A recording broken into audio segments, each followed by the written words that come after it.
अज्ञातमिरान्धस्य ज्ञानाञ्जनशलाकया चक्षुरुन्मीलितं येन तस्मै श्रीगुरवे नमः। ಆಗಸ್ಟ್ ತಿಂಗಳ ಮೇಷರಾಶಿ ಮೇಷಲಗ್ನದವರ ಫಲಾಫಲಗಳು ಯಾವ ರೀತಿ ಇರುತ್ತದೆ ಎಂದು ತಿಳಿಯೋಣ. ಇದು ಮೇಷಲಗ್ನದವರಿಗೆ.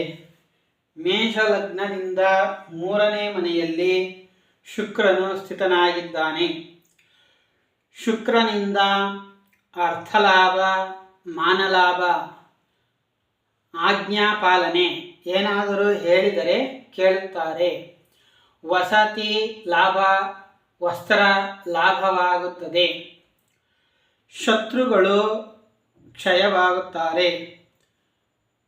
ಶತ್ರುಗಳ ಆಟ ಈ ತಿಂಗಳು ನಡೆಯುವುದಿಲ್ಲ ಮೇಷರಾಶಿ ಮೇಷಲಗ್ನದವರಿಗೆ.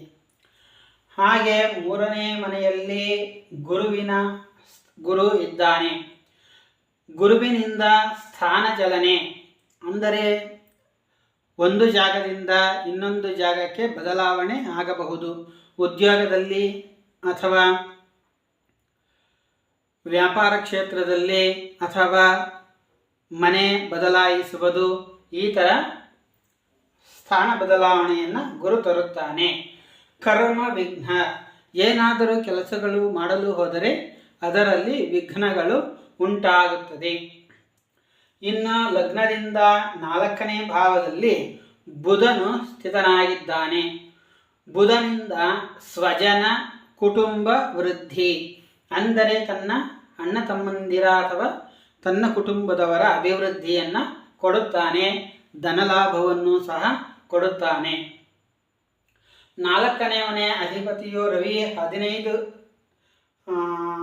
13 ದಿವಸಗಳ ಕಾಲ ಕಟಕ ರಾಶಿಯಲ್ಲಿ ಇರುತ್ತಾನೆ. ರವಿಯು ಕಟಕ ರಾಶಿಯಲ್ಲಿದ್ದಾಗ ಕೋಪ ಜಾಸ್ತಿ ಇರುತ್ತದೆ. ದೇಹಾಯಾಸವಾಗುತ್ತದೆ, ಅಂದರೆ ಶ್ರಮಪಟ್ಟು ಕೆಲಸ ಮಾಡಬೇಕಾಗುತ್ತದೆ. 17/8/2025 ದಿವಸ ರವಿಯು ತನ್ನ ರಾಶಿ ಸಿಂಹ ರಾಶಿಗೆ ಪಾದಾರ್ಪಣೆ ಮಾಡುತ್ತಾನೆ. ಪಾದಾರ್ಪಣೆ ಮಾಡಿದಾಗ